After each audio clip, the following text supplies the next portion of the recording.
Hello, everyone, and welcome to the Intuition Summit. Today, we are very blessed to have Jeffrey Mishlove, who has been in the field of intuition and specifically parapsychology for 50 years. He is the only recipient of a doctoral degree in parapsychology ever awarded from an accredited university at the University of California, Berkeley in 1980. And Jeff is also currently the host and producer of New Thinking Aloud, where I'm actually co-host with him, which is a great joy in my life. And Jeff has been in broadcasting. He's been on television with the original Thinking Aloud program that was on public television from 1986 to, was it 2002, if I remember correctly? Yep. And is the author of several books. He is the author of the Roots of Consciousness, Psi Development Systems, the PK Man, and most recently, Is There Life After Death? Welcome, Jeffrey Mishlove. Thank you, Emmy. We are joined with our beautiful co-host here today, Abby Gooch, who is a partner in love with me. We met this summer, and we are just wanting to continue to expand, raise consciousness really about intuition and how we all, as Jeff says, can cultivate our inner intuitive abilities. So Jeff, you started out interviewing people back in, was it late 60s, early 70s on radio, is that right? Talking with psychics and intuitive and mediums from all over the world on their book tours. 1972 is I was born. 51 years ago. And to be honest, I was guided intuitively. It was one of the major intuitive events of my life because at the time I was a graduate student in criminology doing field work at San Quentin Prison in the psychiatric unit, conducting group therapy sessions with murderers and rapists. And having recently had a full-blown mystical experience that occurred to me today, I would call it a shared death experience when my uncle died thousands of miles away and sort of brought me along for a little glimpse of the afterlife with him. And at that point, I knew that I had to shift my focus from the study of the negative forms of human deviance, crime and psychopathology, to positive forms of human deviance. And I didn't know how to do that. And there were no programs in intuition at the university or even related areas like parapsychology, creativity, mysticism.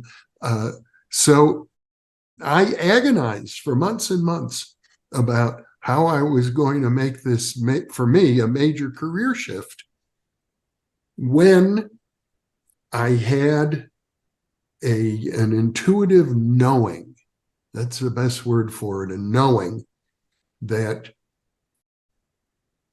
I would have a dream and the answer was going to come in the dream, and it would be that evening. I just sort of woke up knowing that today's the day the dream will come. And I did. I had a dream that night. And when I woke up from the dream, I had this feeling of exhilaration, like the motto of the state of California, Eureka, I have found it. And I had no idea what it was that I had found. In my dream, I had been visiting friends who lived across town in Berkeley, California, knocked on the door of their apartment in married student housing. Nobody was home. And in the dream, I took a key, let myself into that apartment, and there in the middle of the living room floor, I found a magazine. In the dream, it was called EYE. And in my dream, I was paging through this magazine when I woke up with this feeling like, this is it. I've got the answer. And what I did was, I think, pretty unusual. I don't know of any dream interpretation books that suggest this, but I acted out the dream. I guess because I could. I put on my tennis shoes, ran 5 miles across town, came to this apartment, knocked on the door. Nobody was home, as I had dreamt. And in fact, these were good friends of mine, and I knew where they kept the key, under the doormat.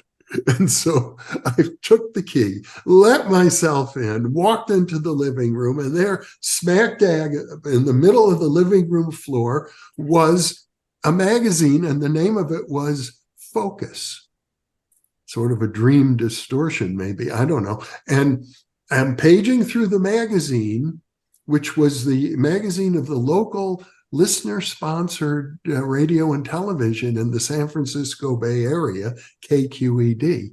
And while I'm paging through it, the idea hit me for the very first time that I could follow my dream by getting involved in the nonprofit sector of the media, which is a really major turnaround for me, because if you had known me then, I had hair down to my shoulders and a beard, and I didn't own a radio or a TV.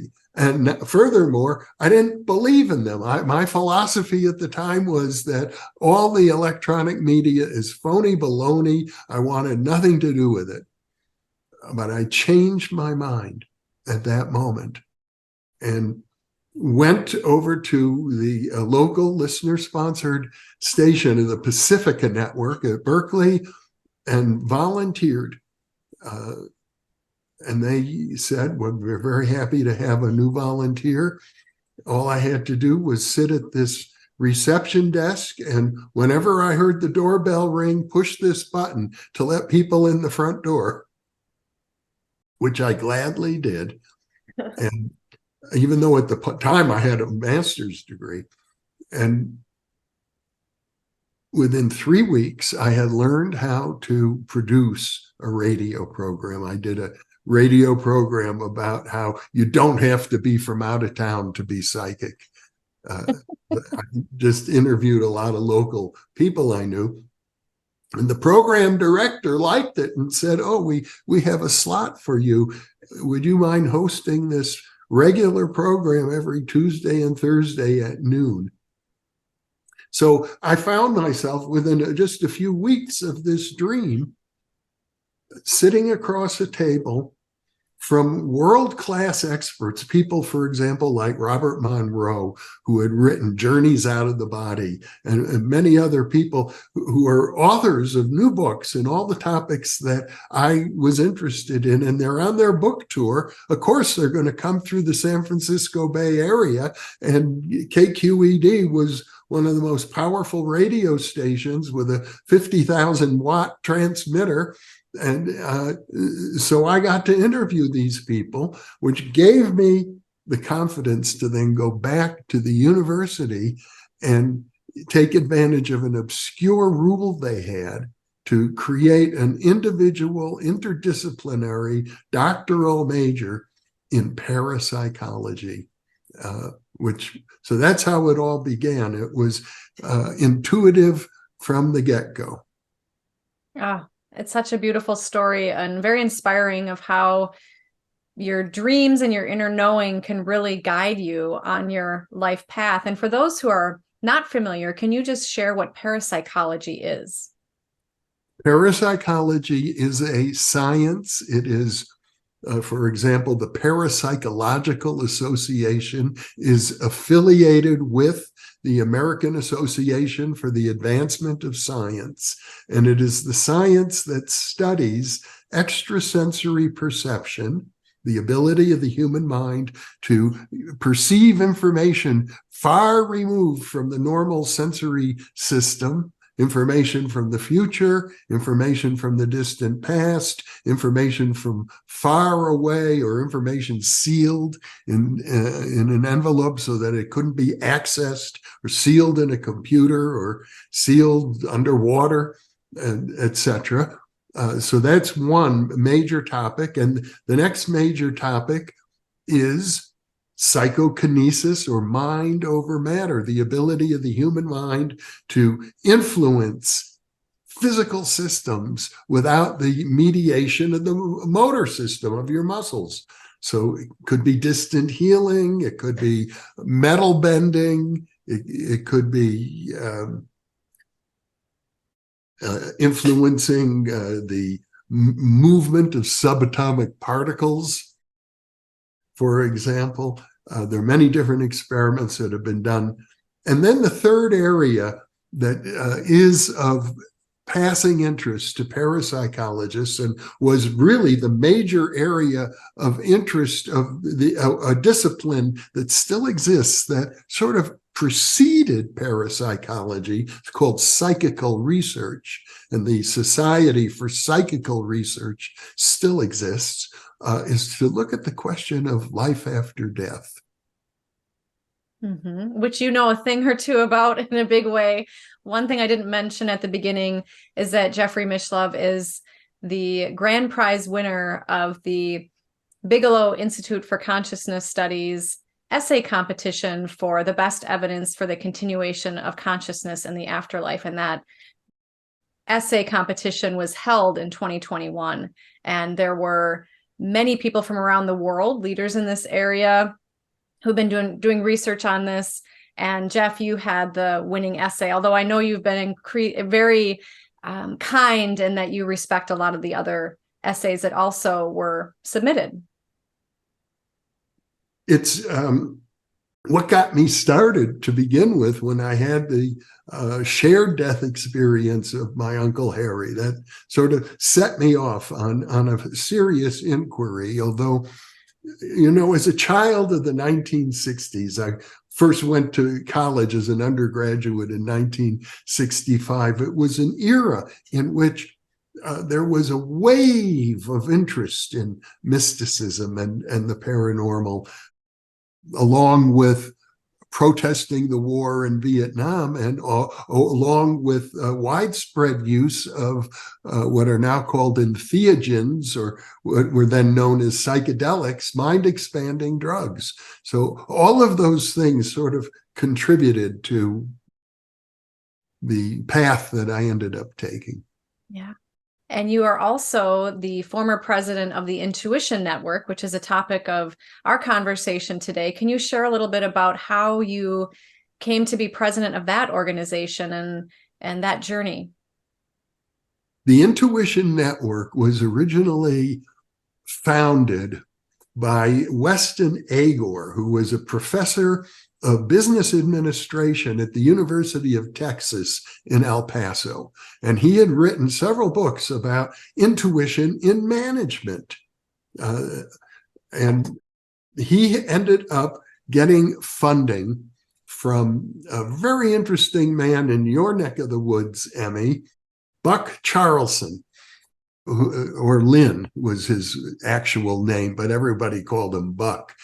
When I met him back in, oh gosh, I was 46 years old at the time. So, and now I'm 76. So it's 30 years ago when I met this man. He was in his 80s at the time. He is the person who invented power steering and invented the hydraulic motor. And he had sold his inventions to the Eaton Corporation, which I think is still a big company in Minnesota where you are. And he believed that all of his inventions came to him through intuition. He was a relatively uneducated person, but these ideas came to him just sort of fully formed, like the hydraulic motor, the particular motor he invented, I think it was called the gerotor. And he invented it in the 1960s. And I think they're still making them using his original design. There was like no need to improve it. Wow. It came through like perfect. Nikola Tesla was also an inventor who was said to have had that ability. And so he felt that he made his fortune because of intuition, and he wanted to give back to the field of intuition. So he learned about Weston Agor, And he said, let me help you. I'll provide money for the Intuition Network, and it'll become a real thing. And so that happened for a few years, and then Professor Agor decided to step down. And by then, I was producing the original Thinking Aloud program on public television. In fact, I had interviewed Weston Agor. So he knew me and I knew him. And when he decided to step down as president of the Intuition Network, he invited me to assume that position. And it seemed like a nice thing to do. So I took it on and continued to receive funding from Buck Charlson for several years at that point. And so it was a good situation. And our goal was to help create a world in which people everywhere would be encouraged to cultivate their inner intuitive abilities. And that's the way we viewed intuition, as knowledge that comes from within, as opposed to coming from somewhere outside of yourself, which could be coming from authority figures, or coming from logic, or coming from sensual experiences, or from desires for power or money, and so on. It's the deep knowledge that we all have within ourselves, inner knowing. And as a result, we did a lot of things similar to what you're doing right now with the Intuition Summit. We had conferences, we published books, and one of the favorite things that we did at the time is we got together with people who were the researchers, the writers, the teachers of intuition. And starting in the 1990s, just as the internet was sort of coming of age, the World Wide Web at that point was a very new thing. And we set up an email listserv for about 200 people who were the leaders in the field of intuition, because for the most part, they all felt rather lonely. There was no organization for them. And to build a career as an intuitive counselor, or a medical intuitive, or an intuitive business consultant, was pioneering. And so we provided a sort of a support system for those people. And that went on for many years. Our funding, if I remember correctly, from Buck Charlson ended in about 1998, but we continued without any funding after that for, I think, until about 2005, when the organization was formally dissolved. The website still exists, intuition.org, although it's really needs some maintenance. And the email listserv continued, I think, for another 10 years or more after the organization dissolved, but eventually things kind of faded away. And many of the people we worked with have moved on in their lives in different ways, or like me, they're getting old. Well, and do you think that all your efforts really did impact society and culture, and that more people have become more receptive to it, and maybe people just kind of branched off in their own ways, doing their own work and service? Well, sure. There were, dozens of books written by the people who were part of our listserv. We sponsored trips to Peru and to Egypt, and we did a lot of wonderful things. I think if on the website there's a little video we created about all the wonderful activities that we had going. But it was an organization that, like so many organic things, it had a birth and it had a death. And Well, now it has an afterlife. well, what I see, Jeff, having been a huge admirer of you and your programming for a number of decades, I think I started watching Thinking Aloud in 1988, because you told me that it came out in 87, but then I think it was official, or 86, excuse me. So I must have started watching in 87. So I've been aware of your programming, and I know that many of the guests you've had on there have significantly influenced, I didn't know it at the time, but my thinking and my openness. And when I started watching Thinking Aloud, it really helped me to feel like, wow, this just makes so much sense. It seems so authentic. It seems so real. And now you have new Thinking Aloud on YouTube, which has been going since, is it 2015? Is that right? Yeah. And so I see that it really, this river has maybe other streams, but it continues onward. I've certainly kept going, and the Intuition Network through Buck Charlson funded the original Thinking Aloud series for many years. So that was a huge boost. We were out on public television at one time, carried by about 120 stations all across North America. So it's just wonderful to run into young people such as yourself who were influenced back then by the work we did.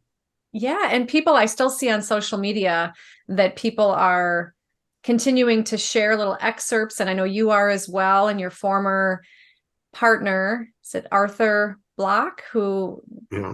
who was a co-producer with Thinking Aloud, that people are still referencing those talks, and they seem even ever more necessary even today. Well, yeah, I think the work we did back in the 1980s and 1990s, up until the original series was on public television through 2002, from 1987 through 2002, we were up on the satellite. So it was a nice 15-year run. You can't complain about that for any television series. Yeah. So in those years, and you're still in the years, you're still doing it. And I know I've asked you this before, so we'll see. I'll ask it maybe a slightly different way. What do you feel has really stood out to you about intuition that you've come to learn more deeply in all these years, going back to when you were a graduate student yourself, just getting into these topics? Here's the paradox. We use intuition all the time, every moment of our lives. We use it, for example, to understand the words. The sounds are coming out of my mouth, and I can speak very quickly without even pausing between the words. But you and the people who are watching this probably know perfectly well what I'm saying. That's an intuitive process. But we learn language that way. We learn how to take the buzzing, blooming confusion of all the things we see and hear and make sense of them through intuition. At the same time, intuition is not highly regarded in Western culture. We value, culturally speaking, sensuality. We value intellect. We value emotion. People are, especially on social media, and it's negative emotions, as a matter of fact, they get driven, and all the political channels are wanting to make people angry about the other political party, whichever one it is. And so in our culture, we generate a lot of emotion, particularly negative emotion, but also other emotions. Sensuality is at the top of practically everybody's list, and material possessions are part of that. Material acquisition is important, and the more beautiful your clothing and your car is, that gives you status. If you're talented athletically or musically, or artistically or intellectually. You get a lot of encouragement or support in our culture. But if you have intuitive gifts, what are you to do? Who's going to encourage you? Many times, parents discourage their children. And there's no social support system for a highly intuitive child. Now, there are more than there used to be, fortunately. I think the internet has helped in that regard. But still, the culture is out of balance. Intuition, Carl Jung, the great psychologist, had 4 functions of the human psyche: thinking, feeling, sensing, and intuiting. And of those 4, intuition, which from my point of view is the most important, is the least supported in Western culture. In other cultures, I think non-Western cultures, intuition gets more priority. In indigenous cultures, intuition is highly regarded. And in many Asian cultures, intuition is highly regarded. And they have deep intuitive practices like meditation, highly evolved in those cultures. But in Western culture, we're learning. We're meditation and yoga and various intuitive disciplines are coming into Western culture. Now I've watched it in my lifetime. I can say, for example, I remember very well when I first started practicing yoga, there were very few places you could go to learn about yoga. Today, there are yoga studios in probably every city, and sometimes on every street corner in some cities. Exactly. Well, the work you've done and others, I feel we all really owe you a big debt of gratitude because, for example, Abby here currently does have a program called The Intuitive Child. And Abby, I know you started out your own business. Do you want to just share briefly how you yourself listened to and trusted your intuition to begin your own practice at such a young age? Oh, you're sweet, Em. First of all, yes, I will answer that. I don't remember if I told you, Em, or not, but I felt like the presence when I was 8 years old. So I did feel that. But before I go into being a kid, I have a nonprofit called One Heart Global. And my first place we went to was Thailand, which is very Asian culture. I never thought of it until you were talking like that, but they were very open. Like I developed something called the universal language of love because I didn't speak Thai, but they were so intuitive and I was so trusting of them and they of me. And I just felt like I had a past life there, even like it was incredible. So I thought that was fascinating because although the intuitive child is in the school system now, it feels like it's slow going. And when you said that, I'm like, oh, it's because our culture, it is, just maybe now starting to open up. I mean, I started professionally when I was 19. It was pretty well received. And it's not that I didn't know anything else. I just didn't want to do anything else. Like I just believed so much, like I lived it. The confidence was in my belly. It's like people would be like, how much do you charge? Do you have a degree? And I was like, nope, I love college. I'm just doing my thing. Like, come over. And it built into a wellness center and a certification school. So it kind of proved itself to work. But yeah, as far as being a kid, I felt the presence since I was like 8. And so I knew and I would see things as a child. And so my parents were actually extremely supportive of it. And I had something that actually where I was basically somebody thought something about our family that wasn't true. So I kind of had it tested early on and my intuition was correct. And so it's like I had the gift, but then also an experience of contrast to show me, yes, like this is what it feels like if people don't trust. This is what it feels like when people do. So I feel like it's like my mission in life really to bring intuition. I created a certification I learned some things, but I channeled it. And so I believe we all have that ability, like that innate intelligence is infinite. And when we all tap in, we can all create something. And I guess that's my really inspiration and driving force other than love is to help people tap into that. And that's our Intuitive Success Club for adults. But, Emmy has things coming through. You have things coming through. Like we all have this ability. So I feel that's why we're doing this.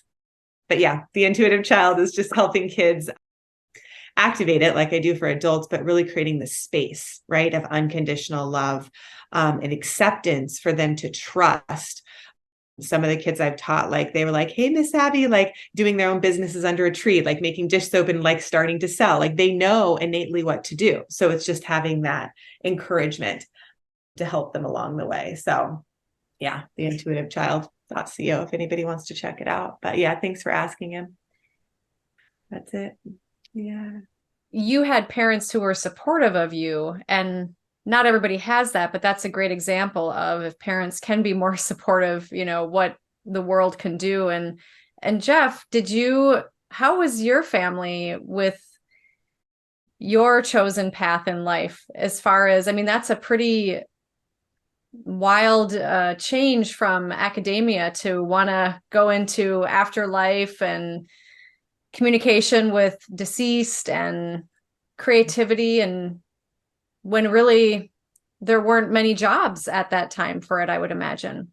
And there still are not. I mean, I was blessed in many, many ways, but I also had to, I think, rebel against my parents, which was something that our generation did. But I learned from my father to have an entrepreneurial spirit. He was always self-employed throughout his life, and I've had the same tendency. I never wanted to work for anybody else. So that I think is helpful when you're entering into a field where there aren't many jobs available. Although I know you can work as a psychic for some of these agencies that charge by the minute and so on. So actually, those are jobs. But for the most part, the intuitive people I know, if they're not in a university doing research, they are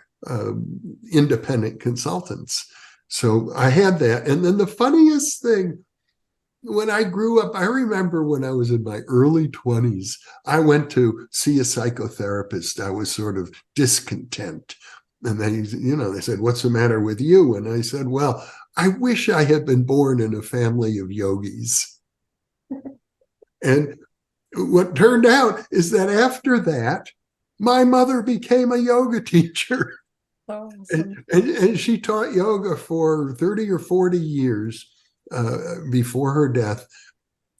I didn't appreciate, the fact that I had grown up in an atmosphere of unconditional love.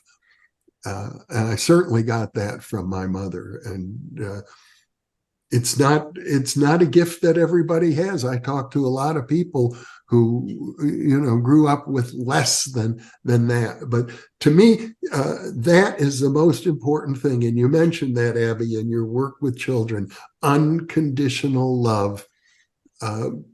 It's one of the most important things to give any child, especially to teach a child that they can love themselves unconditionally, no matter what anybody else says or does or thinks or feels with regard to them. And I was also blessed early in my life, long before the Intuition Network and long before I began television work, to get involved with a seminar. It no longer exists, but I was a trainer for a long time with a company called Omega Seminars, founded by a man named John Boyle. And the main point of the whole seminar was to teach people about unconditional love, how to cultivate it, what it means. People don't understand it. People think that you're not supposed to love yourself because that means you'll be an egotist. People who love themselves are considered, full of themselves or something. But that's not what unconditional love is about at all. Unconditional love is much more transcendental. It's not at the ego level. It's recognizing yourself as a spiritual being. That's so beautifully said. I just have to say, like you, I did. My parents were unconditionally loving. They both were. And my mom, especially, both of them were equally in different ways, right? But it does really create that space of safety. And I think when we feel safe, we can be who we are. And so my very deep knowing is the more children that come into the planet actually have a higher frequency. And so to be able to meet them where they're at, the only way we can do that is through unconditional love, because they already have the gift. They're already bringing it to us. So it's really our job to listen and create that space, and like no fear, right? Creating that an environment where there's no fear. So anyways, that just came through really strong, because it's, when you're on mission, you just know you have to do it. And it's because it's like, there's this wave of, consciousness coming in. And I believe, parents are opening up, to receiving more of that. So yeah, thanks for that share. It's good. Good. We were very fortunate in my lifetime to be part of living in California in the 1970s, where there was what became known as the human potential movement, particularly through the Esalen Institute in California, which is still very active and is still sponsoring all kinds of work, ranging from body therapies to Gestalt therapy to seminars on life after death and seminars on the new physics. It was an incredible mixture, a melting pot of ideas about, what the human being could be at every level, from athletics to personal relationships to coming up with new inventions and new ideas about the world. And of course, in particular, the Esalen Institute fostered several new schools of psychotherapy. Which you have a background in psychotherapy as well, Jeff. Well, I practiced, amongst other things, past life regression therapy. I found it to be very powerful. I lived in California for 30 years, from 1969 to 2001. And it was a time of enormous social ferment in California. So when I began talking about parapsychology on the radio in KPFA, and then later on television with the original Thinking Aloud program, it was well received, particularly in the San Francisco Bay Area, which I used to think of as the capital of consciousness. Yeah, well, the two interviews we had previously today were both guests in California, and they're both one is in the Bay Area and one is just north of it. So, and the last interview, actually, we ended it talking about, the interview is on embodying your higher self, and we ended it on unconditional love, and how that's a phenomenal way to connect with intuition, but it's not always easy for everybody to live from a place of unconditional love. Do you have any suggestions, Dr. Mishlove, with all that you've encountered over the years and all the amazing people you've interviewed, and just who you are, on any suggestions you can have for people on how they can connect more with their intuition and unconditional love? Well, we used to teach a system, a very simple system in Omega seminars. We called it affirmations, and it has to do with the way you talk to yourself. We would teach the people in the seminar, if you have a negative thought about yourself, like, oh, I'm so stupid, or, oh, I can never do this, I can never do that, I can't lose weight, or I'm too old, or I'm too young. We teach people to observe those thoughts, and then say, cancel that thought and replace it with a different thought. Like, a good example that we would use is if somebody would say, I'm bad at math. We would say, no, that's not true. You're not doing math right now. You can say, I used to be bad at math, for example. And you can learn a whole series of positive affirmations to replace all the negative things you tell yourself, because people tend to be their own worst enemy. And it starts out as young children, when you're so open, you're so vulnerable, at the age of 4, for example, up until, say, the age of 6. If somebody tells you you're stupid, you take it in, you believe it. And so we actually taught in the Omega seminar, because we had parents in the group, we taught our parents to go back to your children and apologize to them for all the negative things you may have said to them when they were tiny. And typically at the end of those seminars, all the parents would be in tears, realizing, what they had done to their own children, not out of malice, but typically out of a bad habit, probably something that they got from their parents.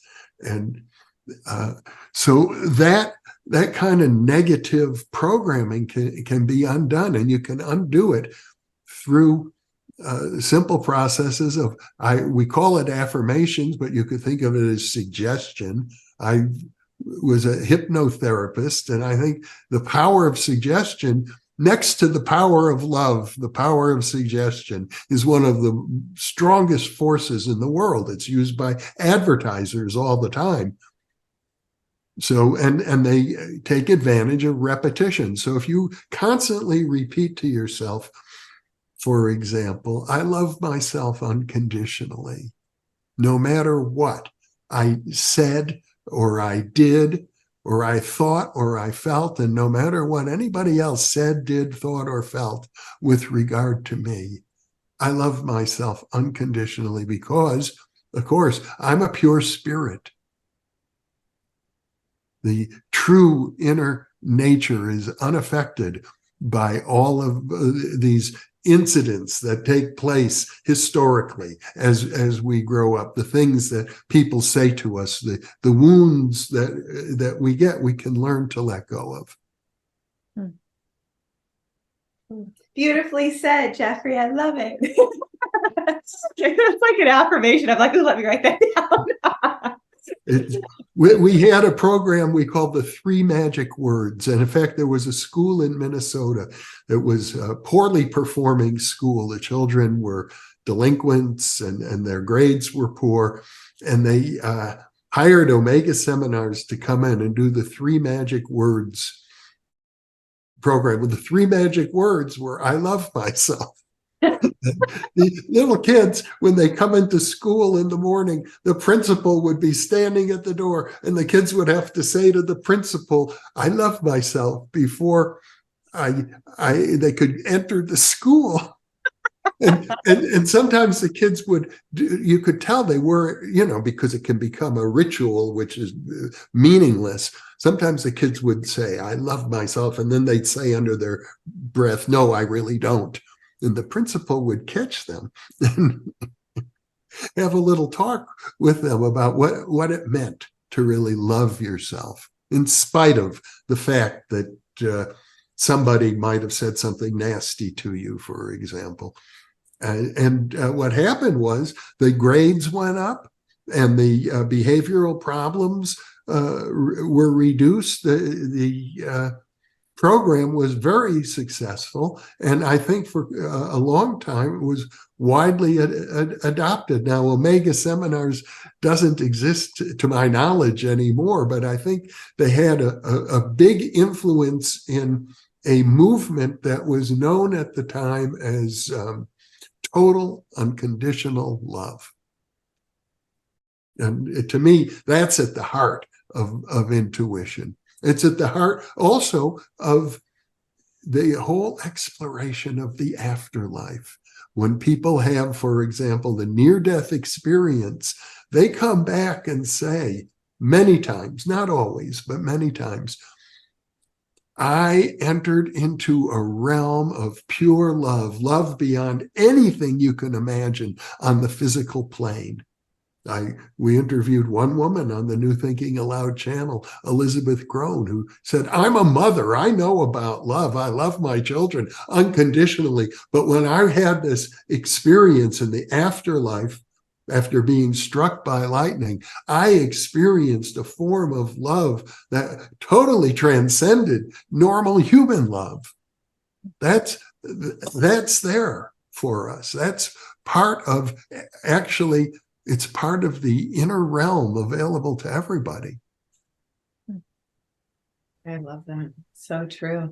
I remember when I developed my intuition more as an adult, I always said the gateway was the heart, because it is love, right? The love is actually what opens our clear seeing and our clear hearing, because the foundation of love is actually the truth of everything. It's the world beyond the physical. So when we're tuning into that frequency, we can see beyond. And yeah, that's what's got me through a lot in life and allowed me to create things, because it's like, oh, if I see it in energy, then I can bring it into the physical. And so to keep developing those gifts, I think, is so important for everybody to develop their intuition. The irony is we live in a world where people are killing each other right now. There are multiple wars going on. Yeah.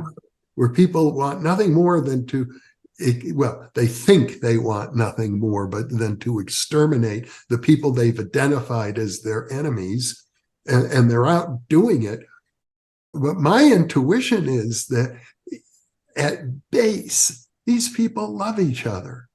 The Jews and the Arabs, the Russians and the Ukrainians, ultimately, they love each other. And for some peculiar reason, they deny that, and that love becomes contorted to wanting to control and to destroy. It's sort of a distortion of their true relationship. Well, it seems that both parties would need to have their hearts open at the same time. Yeah, it would. Good point. A really good point. Yeah. No, the hearts get closed up as a fist, because intuition and love are delicate emotions. Anger and hatred are less delicate. You could say they exist more in the lower chakras, or the basement of our emotions, are the feelings of anger and hatred. They can get easily stirred up, and they can obscure the feelings of love and the intuitive guidance that's available to people. We see that in parapsychology all the time. Extrasensory perception can become clouded by negative emotions. Can you just give an example of that, Jeff, of what those negative emotions can do and what you and your other colleagues have found in those research studies? Well, when it comes to telepathy, we find that telepathic reception requires a quiet, meditative, peaceful state of mind. On the other hand, telepathic transmission can be activated when one is emotionally aroused. You mean the sender, the one who's sending? The sender, yes. So one of the most common forms of telepathy is when one person is in a crisis. They could be dying, or they could have had an accident or something of that sort, and they send out a telepathic signal. So the anger and the pain that's in the world is being broadcast telepathically. And it's one of the reasons I think that people shut down, because we don't want to open ourselves up to that. It's painful to have to experience all the agony in the world out there. So people create their islands of safety, and they numb themselves to the pain of the world. And as a result, they shut down their intuition. They shut down their telepathic sensitivity. So one has to learn how to be compassionate, both to oneself in this regard and to others. Jeff, I had dinner with a family friend this weekend, and I believe he has a PhD in physics, although he's now an artist. He hasn't been in that field for a number of years. And he asked me about my theory of consciousness, and we were having a conversation about, a lot of these topics here. And he said a few times, I'm just scared of it. I don't want to be in the room where there's somebody who's being a trance channel. I'm not sure what's going to happen. And so when you mentioned that people will shut it down, right, there's times where we can feel too much. I know there's some people who maybe just haven't had an experience, so it's hard for them to believe it. And that was part of what he was saying, is that he hasn't really had an experience. But then at the same time, he started citing how he knew when he met his first wife, how he just knew that there was just an electricity that went through him. But then as the conversation developed, I realized that some people are maybe wanting to develop their intuition, but also might have fear around it. What can you suggest to those folks? Well, it's a lifelong process. It never ends. And we all have blocks of one type or another. A very common block that people have is there's something about themselves about which they feel guilty, for example. And as a result of that, they don't want anybody else to be able to see that. We hide from ourselves. And if I'm hiding from myself, the last thing I want is someone else to be able to see the very thing I don't want to know about myself. So that's a big obstacle. It can get worse.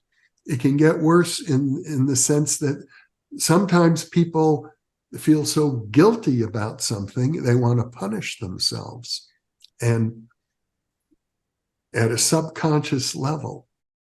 And what happens is because they want to punish themselves, their intuitive gift can work in the service of the part of themselves that wants to punish.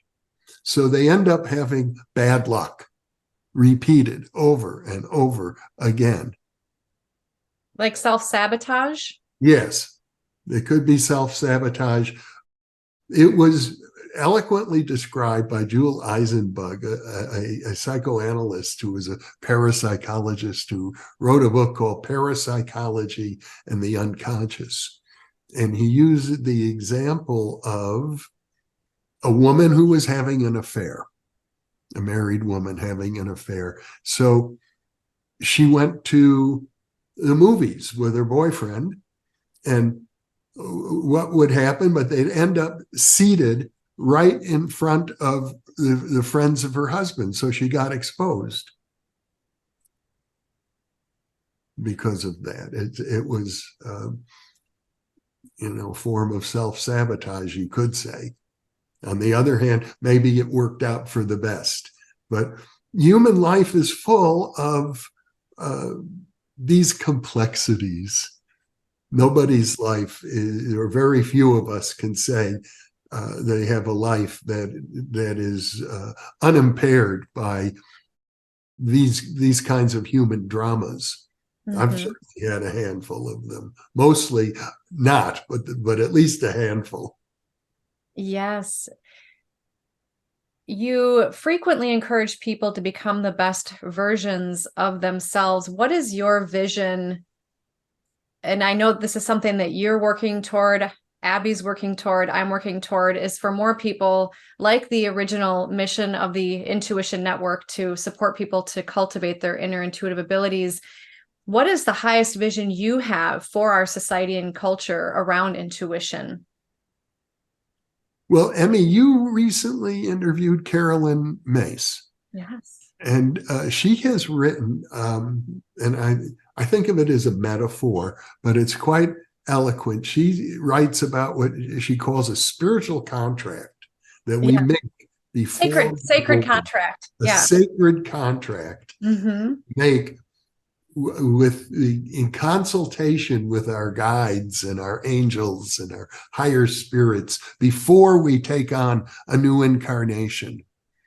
And it's unique, and it's something each person plans for themselves based on the deep lessons that they need to learn and the things they need to challenge themselves with in this lifetime. It might not make any sense at all from the point of view of rationality, like why are people born with birth defects, for example. I had a nephew who was born with a severe birth defect, and my brother was, angry at God. How could God do such a thing? But there could be reasons that we simply cannot comprehend from the normal human ego perspective. But we each make this contract, according to Carolyn, and what it means to become the best version of yourself is for each person to fulfill that contract, whatever it is. And it's going to be unique and different for each person. It may be that, for example, the human race may go extinct for all we know. So many species before us have gone extinct. Species have a life, typically. They don't live forever. Maybe cockroaches do, but most other species seem to have a birth and a death, just as an individual member of a species would have. So the human race may go extinct. That doesn't mean that we're not fulfilling our destiny, because all the research that I'm familiar with on life after death suggests that our spirits will continue to evolve, whether or not the human race does. Mm-hmm. Since you have just released a book on the life after death, and you've mentioned it a few times, and you are the grand prize winner of that essay competition, what do you want to say to those who maybe are wondering about, how can I align with my own soul's purpose? Or how do I know when I'm really connected to my own sacred contract? That's the funny thing about intuition, is people always say, how do you know that you're right? My friend Marcia Emery, who you've interviewed several times, says intuition is never wrong. It's always 100% right. But lots of people I know believe they're having an intuition. It turns out to be sometimes really wrong. So in my case, when I had knowledge that I was going to have a dream that night, and the dream was going to set me on a new course for my life, I can now look back 50 years and say, yeah, that was a true dream. That was a true intuition. And I knew it would be. There was a knowing. So a true intuition is often knowing something, but not knowing how you know, because it's not as if you can say, oh, when my ear tickles in a certain way, then that's a true intuition, or that there's some other physical sign that goes along with a true intuition. It doesn't work that way. You know, and it's true. And the strange thing, Emmy, is, of course, we humans are subject to folly. And there are many examples of people who thought that they had a true knowing, and it turned out to be disastrous. Well, maybe they were meant to have a disaster. Maybe, sometimes we learn through disasters, and our soul growth is often independent of what we think of as success in this life. Our definition of success often is superficial.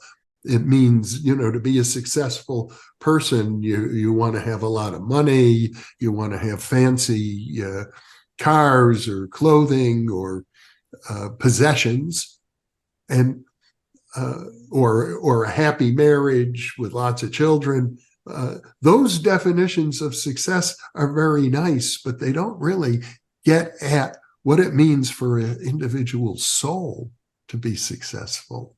It's going to be different for each and every person. And I think we have to be willing to acknowledge that what is true for you may be very, very different than what various social authorities, teachers, and religious figures, and parents and relatives may think of as how you should be a successful person. Yeah, that comes back to listening to your intuition, right? Like children, because they, rather than saying, okay, you have to go to college or you have to do this, it's like, where is your heart? Actually, when I got my scholarship in college, I was like, Mom, I don't feel like I want to be here. She's like, follow your heart, honey. I did. Not many parents do that, but, or maybe they will now, but I'm just saying, like, yeah, that just needed to be said. It's just really important. I was going to say, I remember reading in your book, Abby, where you were in college and you had a scholarship, and for all intents and purposes, it seemed like a very, which you know, you have and do, but at the time, like, had this bright future, and you just felt caged, you felt restricted, and you felt that it was stopping you. I mean, I don't make you, you're here, you can describe in your own words, but then your mother, your parents encouraged you. And it's true. A lot of children might have had a parent say, keep going because it's hard, but it'll pay off in the future. But your parents didn't.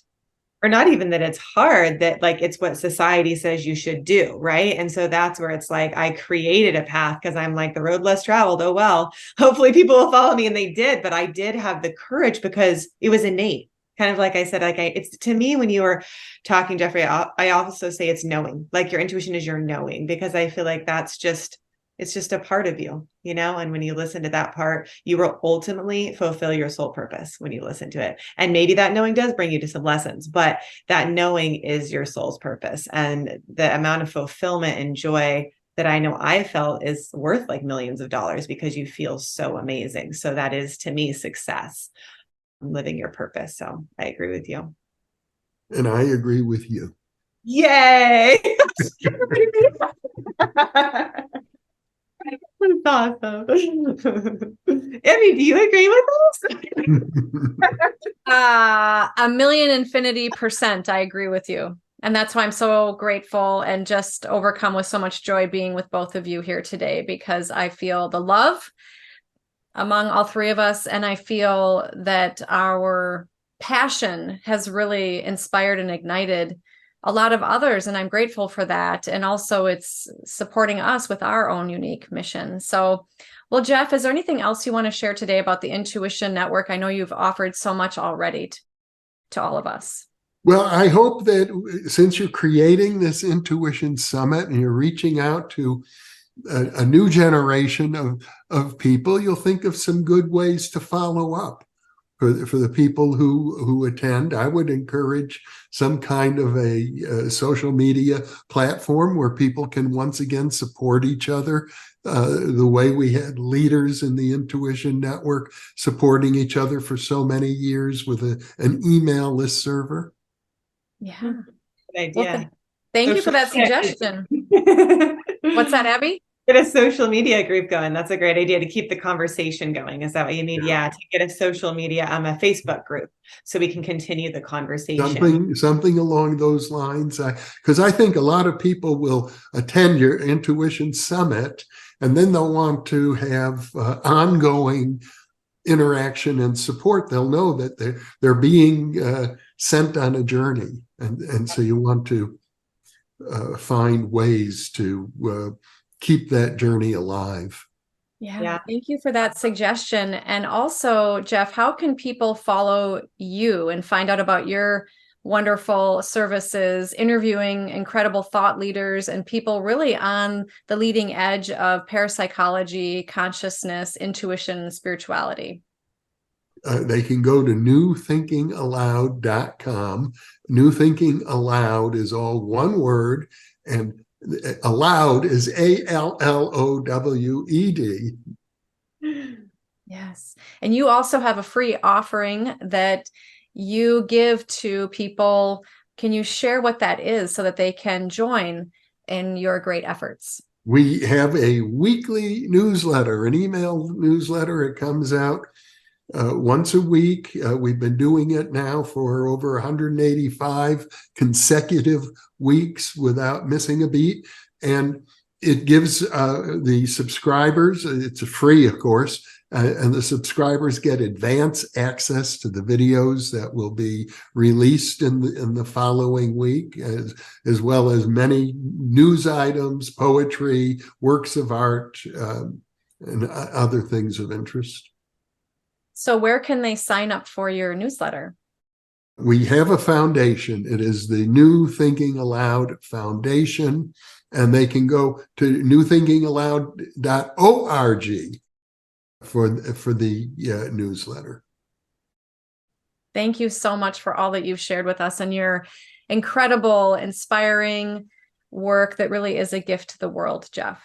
Thank you for being with us today. It's a great joy for me too, Emmy. Wonderful. And thank you, everybody, for being with us, and lots of love, and be well.